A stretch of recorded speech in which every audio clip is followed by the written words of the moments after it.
Hey guys, today I'm going to show you how to add a logo in your Odoo website. Let's get started. First, go to odoo.com and log in your account. This action will lead you to your dashboard where you will click on the website option. In this new page containing your website, click on Edit from the top right corner to open this right panel. After that, double-click this default logo Odoo has provided for you, and this pop-up will appear. In here, you can choose to search an image you want to use as a logo by typing it in this search bar on the top left-hand side.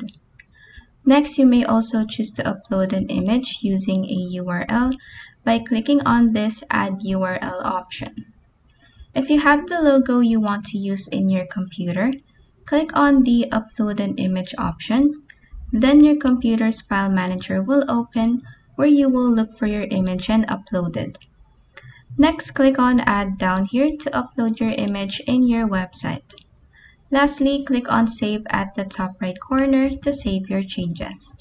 And that is how you can add a logo in your Odoo website.